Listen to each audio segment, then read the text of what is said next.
Mars media நேயர்களுக்கும் அன்பர்களுக்கும் இந்த நாள் இனிய நாளாக அமைய எல்லாம் வல்ல இறைவனை பிரார்த்திக்கின்றோம்.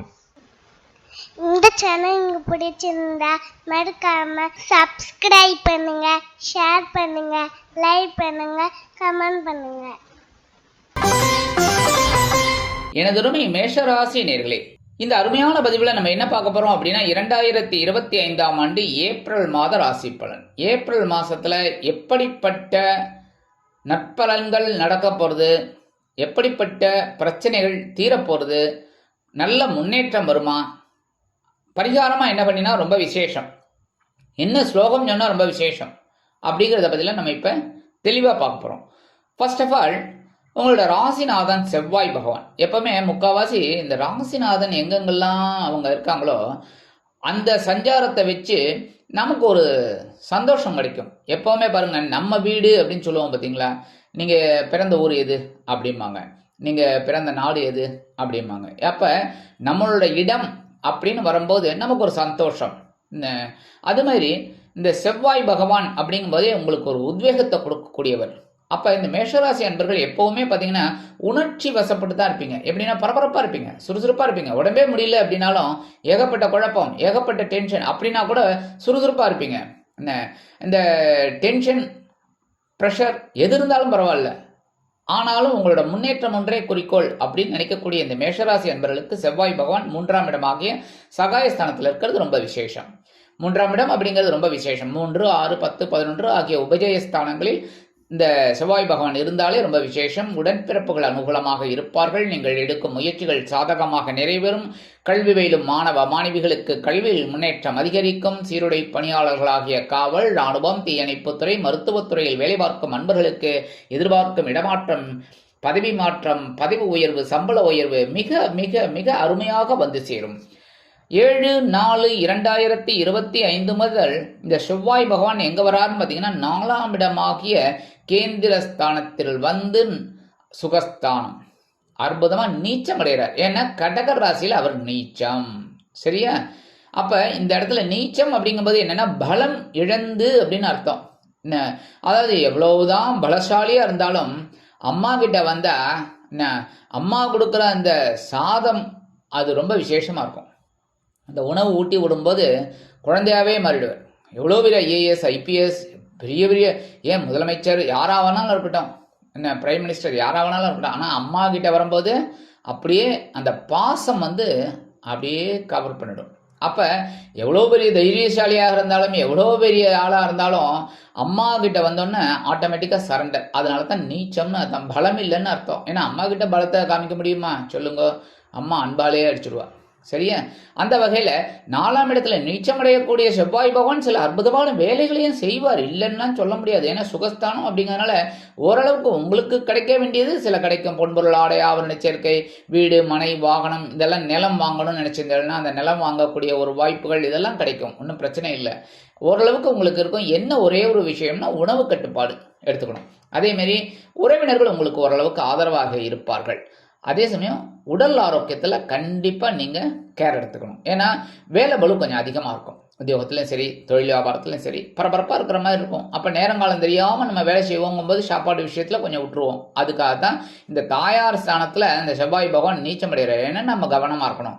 தாயாரோட வேலைகளை நம்ம செய்யணும். ஏன்னா தாயார் வந்து என்ன, எவ்வளவுதான் நீங்கள் சம்பாதிச்சாலும் தாயார் வந்து உங்களோட வயத்தை தான் பார்ப்பாங்க, சாப்பிட்டானா குழந்தை அப்படின்னு. அப்போ நீங்கள் அந்த கேரக்டரை நீங்கள் எடுத்துக்கணும். ஸோ கரெக்டாக உணவு கட்டுப்பாடு நீங்கள் எடுத்துட்டா தான் ரொம்ப விசேஷம். இருந்தாலும் 3ஆம் பார்வை உங்களோட பகிர்வன ரோகஸ்தானத்தை பார்க்குறார், பலமாக தான் வேலை செய்வேல். அடுத்தபடி 7ஆம் பார்வை உங்களோட ஜீவனஸ்தானத்தை பார்க்குறார், பரபரப்பாக இருப்பீங்க, சுறுசுறுப்பாக இருப்பீங்க.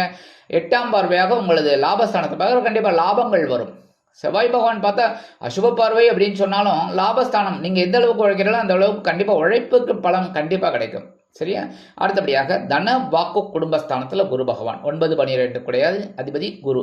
குரு வந்து பாக்கியாதிபதி, விரையாதிபதி, 2 ஆதிபத்தியம் உண்டு இல்லையோ. அப்போ 2 ஆதிபத்தியம் இருக்கும்போது உங்களுக்கு ஒரு முக்கியமான முன்னேற்றத்தை கொடுத்துட்டு தான் போவார். புரியுதா உங்களுக்கு? ஏன்னா லாஸ்ட் இதில் அப்படியே அவர் வந்து அடுத்த மிதுன ராசிக்கு போகிறார். போகிறதுக்கு முன்னாடியே உங்களுக்கு சில வேலைகளை அற்புதமாக செய்வார். என்ன இந்த ஆதிபதி அவரோட இது வந்து எந்த இடத்துல இருக்காருன்னு பார்த்தீங்கன்னா 2ஆம் இடம், தன வாக்கு குடும்பம். ஸோ இந்த இடத்துல வாக்கை விட்டுருங்க. நீங்கள் கொடுத்த வாக்குறதே எப்படியும் இந்த மேஷராசி அன்பர்களை எந்த கிரகம் எங்கே இருந்தாலுமே செஞ்சு முடிச்சிடுவீங்க. ஆனால் இந்த தனவரவுங்க வந்து ரொம்ப டைட்டாக இருக்கும் உங்களுக்கு. ஆனால் எதிர்பாராமல் சில வேலைகளை நீங்கள் செஞ்சுக்கலாம். அடுத்தபடியாக குடும்பத்துக்கு தேவையான சில வேலைகளெல்லாம் நீங்கள் செய்யக்கூடிய ஒரு வாய்ப்பினை இந்த குரு பகவான் ஏற்படுத்தி கொடுப்பார்.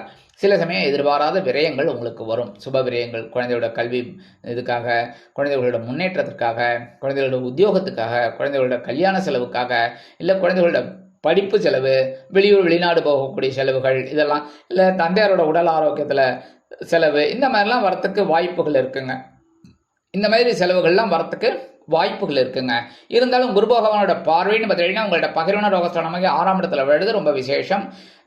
உத்தியோகத்தில் முன்னேற்றம், தொழில் வியாபாரத்தில் ஒரு முன்னேற்றம், வாய்ப்புகள் உங்களை தேடி வரும். அடுத்தபடியாக 7ஆம் பார்வை உங்களோட அஷ்டம ராசியை பார்க்குற. உடல் ஆரோக்கியம் ஓரளவுக்கு பரவாயில்லைங்க.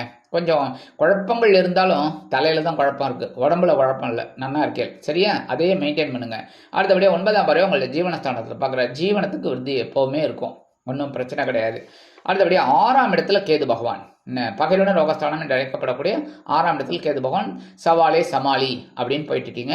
26/4/2025 முதல் இந்த கேது பகவான் 5ஆம் இடத்துக்கு வந்துடுவார். பஞ்சமஸ்தானம். பஞ்சமஸ்தானம் அப்படிங்கும்போது 5ஆம் இடம் பூர்வ புண்ணியஸ்தானம். பூர்வ புண்ணியஸ்தானத்தில் இந்த கேது பகவான் வர்றது ஓரளவுக்கு பரவாயில்லை அப்படின்னாலும் உடல் ஆரோக்கியத்தில் கவனம் எடுங்க. கொஞ்சம் குழப்பம் அவ்வப்பொழுது வந்து போகும். குழந்தைகளை நீங்கள் நல்லா கவனிச்சுக்கணும். குழந்தைகளோட எதிர்காலம், குழந்தைகளோட உடல் ஆரோக்கியம், இதில் ஸ்ரத்தையாக இருக்கணும். அதுதான் முக்கியம் அப்படின்னு நினச்சிக்கோங்க. அதுக்கு என்ன பண்ணணும் அப்படின்னா ஆன்மீக விஷயங்கள் லலிதா சஹஸ்ரநாமம், விஷ்ணு சஹஸ்ரநாமம் இதெல்லாம் தெரியலையா கேளுங்க. யூடியூப்பில் போய்ட்டு கேட்கலாம், தப்பே கிடையாது. ருத்ர ஜபம் ரொம்ப விசேஷம். அதேமாதிரி 4000 திவ்ய பிரபந்தம் ரொம்ப விசேஷம். இதெல்லாம் கேளுங்க. அற்புதமான இந்த ஆன்மீக விஷயங்கள் உங்களுக்கு ஒரு முன்னேற்றத்தை கண்டிப்பாக கொடுக்கும். இருந்தாலும் சில பேருக்கு இந்த புனித பயணம் செல்வதற்குண்டான வாய்ப்புகள் அதிகரிக்கும். அடுத்தபடியாக லாபஸ்தானத்தில் புத பகவான் 11ஆம் இடத்துல புதன் இருக்கிறது பரவாயில்லைங்க. ஓரளவுக்கு நல்லபடியான ஒரு முன்னேற்றம் உங்களுக்கு கண்டிப்பாக கிடைக்கும். எழுத்து மற்றும் அச்சுத்துறையில் இருக்கும் அன்பர்களுக்கு புதிய வாய்ப்புகள் மிளிரும். அதேபோல் கல்வி பயிலும் மாணவிகள் கல்வியில் அற்புதமான ஒரு முன்னேற்றத்தை காண்பார்கள். 10/4/2025 முதல் இந்த புத பகவான் விரயஸ்தானத்திற்கு வந்து நீச்சம் அடைகிறார். ஏன்னா புத பகவான் மீனராசியில் நீச்சம், ஏன்னா சுக்கிரன் உச்சம், புதன் நீச்சம். அப்போ விரயம் உங்களுக்கு அதிகப்படியாக வருவதற்கு வாய்ப்புகள் இருக்கு. எந்தெந்த விரயங்களை எப்படி மேற்கொள்வது அப்படின்னு நீங்க எடுத்துக்கணும் சரியா? அடுத்தபடியாக 30/4/2025 முதல் இந்த புத பகவான் உங்களோட ஜென்மராசிக்கு வந்துடுறார். ஜென்மராசிக்கு வந்தோடனே ரொம்ப விசேஷம் என்ன, ஏன்னா இதுவர் வந்து உங்களுக்கு 3/6 கூடை அதிபதி என்ன, சகாயாதிபதி, பகிர்வன ரோகாதிபதி என்ன. உங்களோட தைரியம்தான் சில சமயம் மைனஸாகவும் இருக்கும் ப்ளஸ்ஸாகவும் இருக்கும், புரியுறதா? அதனால எந்த இடத்துல தைரியத்தை கொடுக்கணுமோ அந்த இடத்துல தைரியத்தை கொடுக்கணும். எந்த இடத்துல நீங்கள் பேசப்படாதோ அந்த இடத்துல பேசப்படாது சரியா? தைரியம் இருக்குங்கிறதுனால எல்லா இடத்துலையும் பேசிட முடியாது, கரெக்டாக? அப்படி இருக்கணும். அந்த 3/6 கூடைய அதிபதி புத பகவான் 35 இந்த ஜென்மராசிக்கு வந்து சூரிய பகவானுடன் இணைந்து புதகாதித்யத்தை கொடுக்குறார். குழந்தைகள்லாம் நல்லா படிக்கக்கூடிய ஒரு வாய்ப்புகள், அதேமாதிரி தொழில் வியாபாரத்தில் உத்தியோகத்தில் ஒரு முன்னேற்றம் கண்டிப்பாக வந்து சேர்வதற்கு வழிவகை வாய்ப்புகள் உருவாகும். அடுத்தபடியாக விரயஸ்தானம் என்று அழைக்கப்படக்கூடிய 12ஆம் இடத்தில் உங்கள் பஞ்சமாதிபதி சூரிய பகவான், ராகு பகவான், 2/7 கூடைய அதிபதி சுக்கிர பகவான், 10/11 கூடைய அதிபதி சனீஸ்வர பகவான் திருக்கணித பஞ்சாங்கப்படி வந்து 4 பேரும் அங்கே இருக்காங்க. எங்க விரயஸ்தானத்தில் 12ஆம் இடத்துல. 12ஆம் இடம் அப்படின்னாலே அயன சயன போகம், அந்த இடத்துல மோட்சஸ்தானம். மோட்சம் அப்படிங்கிறது என்னன்னா விருப்பங்கள் நிறைவேறக்கூடிய ஒரு இடம். அப்ப நீங்க எந்த அளவுக்கு செலவுகளை சந்தோஷமா செய்யறீங்களோ அந்த அளவுக்கு உங்களுக்கு சில சந்தோஷங்கள், ஒரு முன்னேற்றம் கண்டிப்பாக வந்து சேரும். உங்களது விருப்பங்கள் நிறைவேறும். ஏன்னா பஞ்சமாதிபதி அப்படிங்கும்போது இந்த நேரத்தில் குழந்தைகளோட முன்னேற்றம் ஒன்றே முக்கியம் அப்படின்னு நினச்சி அந்த வேலைகள் எல்லாம் அற்புதமாக செய்யக்கூடிய ஒரு வாய்ப்புகள் உங்களுக்கு தேடி வரும். அதேமாரி 12ஆம் இடத்துல இருக்கிற ராகு உங்களை வெளியூர் அல்லது வெளிநாடு போகக்கூடிய ஒரு வாய்ப்பினையும் உங்களுக்கு ஏற்படுத்தி கொடுப்பார். ஏன்னா இடமாற்றம் 12ஆம் இடம்ங்கிறது அயனம் சயனம். அப்போ இடத்தை மாற்றுவார், அயனத்தை மாற்றுவார், சயனத்தை மாற்றுவார். அப்போ ஒரு சில முன்னேற்றங்களை உங்களுக்கு கண்டிப்பாக கொடுப்பாருங்க. 2/7 கூடைய அதிபதி சுக்கிர பகவானும் உச்சமடைந்து வக்கரமடைந்து அங்கே இருக்கார். 2/7 கூடைய அதிபதி. அப்போ சில நேரங்களில் உங்களுக்கு சில நன்மைகள் கண்டிப்பாக வந்து சேரும். இருந்தாலும் 14/4/2025 முதல் 5 கூடைய அதிபதி சூரிய பகவான் ஜென்ம ராசியில் உச்சமடைகிறார். என்ன இது வரைக்கும் விரயஸ்தானத்தில் இருந்தவர் இப்போ 14ஆம் தேதியிலேருந்து உங்கள் ஜென்மராசிக்கு வந்து உச்சமடைகிறார். உச்சமடைந்த சூரிய பகவான் உங்களுக்கு சில குழப்பத்தை கொடுத்தாலும் ஒரு தெளிவினை கொடுப்பார். ஏன்னா உச்சம் வந்து சில நேரங்களில் முன்கோபம் அதிகரிக்கலாம். அதனால் இந்த முன்கோபத்தை கொஞ்சம் தவிர்த்துட்டு எந்தெந்த வேலைகளை நம்ம எப்படி செய்யணும் அப்படின்னு திட்டம் போட்டு செய்யுங்கோ, கண்டிப்பாக வெற்றி. அதேமாரி உடல் ஆரோக்கியத்தில் கவனமாக இருங்க. வெளியூர் அல்லது வெளிநாட்டு பயணங்களில் கவனமாக இருங்க. அது மட்டும் போகிறோம். மற்றபடி 10-11 கூடிய அதிபதி சனீஸ்வரவான் திருக்கணித பஞ்சாங்கப்படி அங்கே இருக்கார்.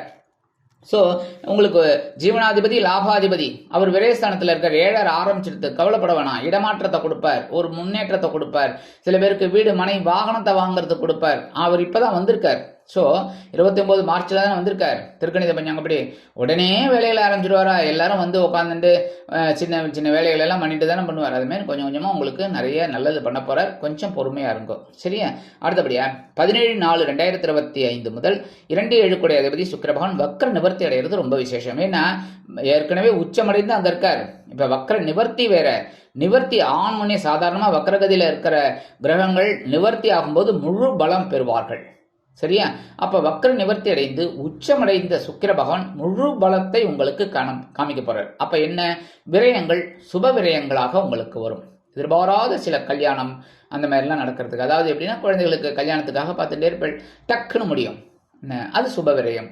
அதே மாதிரி குழந்தை பாக்கியம் ஏற்படுத்த அதுக்கு டக்குன்னு முடியும். அப்போ அதுவும் ஒரு சுப விரயம். வேலை தேடுற குழந்தைகள் நல்ல வேலை வாய்ப்பு கிடைக்கும். என்ன கொஞ்சம் தள்ளி கிடைக்கிற மாதிரி இருக்கும். அப்போ அதுக்காக கொஞ்சம் டிராவல் அது இது அந்த செலவு. ஸோ நல்ல செலவுகள் உங்களுக்கு காத்திருக்குங்க. அடுத்தபடியாக ஒரு முக்கியமான ஒரு நல்ல செய்தியை உங்ககிட்ட ஷேர் பண்ணியே ஆகணும். இந்த மேஷராசி அன்பர்கள் ஏகப்பட்ட குழப்பங்கள் ஏகப்பட்ட பிரச்சனைகளில் சிக்கி தவித்த உங்களுக்கு ஒரு சந்தோஷமான ஒரு செய்தி உங்களுக்கு சொல்ல போகிறேன். என்ன அப்படின்னா 26-4-2025 முதல் பிரம்மாண்டத்தின் அதிபதி யோகக்காரகன் ராகு பகவான் உங்களோட லாபஸ்தானத்துக்கு வந்து அற்புதமான ஒரு முன்னேற்றத்தை கொடுக்க போறார். ஞாபகம் வச்சுக்கோங்க. அதெல்லாம் நீங்க பிடிச்சுக்கணும். அட போங்க சார் அப்படின்லாம் சொல்லாதீங்க. எப்போவுமே நல்லதாக பாசிட்டிவாக எடுத்துக்கிட்டு அந்த பாசிட்டிவை நம்ம எப்படி பிரம்மாண்டமாக கொண்டு போகணும் அப்படிங்கிறத தான் நீங்கள் நினைக்கணும். புரியுறதா? பின்னாடி பார்க்காதீங்க. எவ்வளோ கஷ்டங்களை நீங்கள் பார்த்துட்டீங்க. கஷ்டங்களை பார்க்காதீங்க. முடிஞ்சு போச்சு. முடிஞ்சதை வந்து பேசவும் கூடாது, எதுவுமே இது பண்ணக்கூடாது. அடுத்து போய்கிட்டே இருக்கணும். புரியுதா? அப்போ இந்த ராகு பகவான் உங்களுக்கு லாபஸ்தானத்தில் வர்றது மிகப்பெரிய ஒரு அதிர்ஷ்டம். 1.5 வருஷத்துக்கு அவர் ரொம்ப அற்புதமான ஒரு முன்னேற்றத்தை கொடுக்க போறார். பிடிச்சுக்கோங்க. ஏன்னா யோகக்காரகன் யோகத்தை தான் கொடுப்பார். ஸோ இந்த ராகு பகவான் உங்களுக்கு லாபஸ்தானத்திற்கு வந்து மிக அற்புதமான ஒரு முன்னேற்றத்தை கொடுக்க போறார். பிடிச்சிட்டு அற்புதமான ஒரு வாய்ப்புகள் எல்லாம் எடுத்துக்கிட்டு நீங்கள் கண்டிப்பாக முன்னேறணும். சரியா? அடுத்தபடியா பரிகாரமாக என்ன பண்ணினா ரொம்ப விசேஷம் அப்படின்னா கண்டிப்பாக முருகப்பெருமான் வழிபாடு, விநாயகர் பெருமான் வழிபாடு. விநாயகர் பெருமான் ஏன்னா கேது பகவான் பஞ்சமஸ்தானத்தில் இருக்கிற குழப்பங்கள்லாம் ஒரு முடிஞ்சு நல்ல விதமான ஒரு முன்னேற்றம் கிடைக்கணும் அப்படின்னா விநாயகர் பெருமான் வழிபாடு தினந்தோறும் பண்ணுங்க. ஓம் கம் கணபதியே நமக ஒரு 11 தடவை சொல்லிட்டு கிளம்புங்க. ஒன்றும் பெரிய விஷயமே இல்லையே. கரெக்டாக? பெரிய கஷ்டமான ஒரு காரியமா? 4 செங்கல் அடுக்கி ஹோமத்துக்கெல்லாம் ரெடி பண்ணி நெய்யெல்லாம் எடுத்துன்னு வந்து வச்சு அவ்வளோ பண்ண போகிறோமா? இல்லை. ஒரு 11 டைம்ஸ் அப்படி ஓம் கம் கணபதியே நமக சொல்லிட்டு உங்கள் வேலைகளெல்லாம் ஸ்டார்ட் பண்ணுங்க. ஒவ்வொரு நாளும் உங்களுக்கு இனிமையாக அமையும். சரியா? அடுத்தபடியாக முருகப்பெருமான் வழிபாடு. ஏன்னா நீச்சமடைந்து இருக்கிறார்ல, எங்கள் சுகஸ்தானத்தில் இருக்கார். உங்களோட சுகங்கள் உங்களுக்கு கிடைக்கணும். தன் சுகம், எப்போவுமே தன் சுகம். ஒன்றும் இல்லை, ஒரு சாதாரணமாக ஒரு சின்ன ஸ்வீட் சாப்பிட்றோம் அப்படின்னா கூட சந்தோஷமாக சாப்பிடணும். டென்ஷனில் சாப்பிடக்கூடாது. கரெக்டாக? டென்ஷனில் சாப்பிட்டா அது பாவக்காய் மாதிரி தான் இருக்கும், கசப்பாக தான் இருக்கும். ஸோ நம்ம சந்தோஷத்தை சந்தோஷமாக சுகத்தை சுகமாக அனுபவிக்கணும் அப்படின்னா முருகப்பெருமான் வழிபாடு பண்ணுறதுனாலே செவ்வாய் பகவான் உங்களுக்கு அற்புதமான ஒரு முன்னேற்றத்தை கண்டிப்பாக கொடுப்பார். சரியா? ஆக இந்த சின்ன பரிகாரம் பண்ணிங்கனாலே போதும். மற்றபடி டெய்லி சொல்ல வேண்டிய ஸ்லோகம் என்ன அப்படின்னா ஓம் ஸ்ரீ கால காலேஸ்வராய நமக.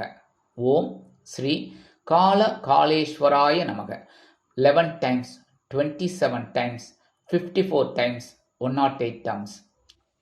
அதாவது 11, 27, 54, 108.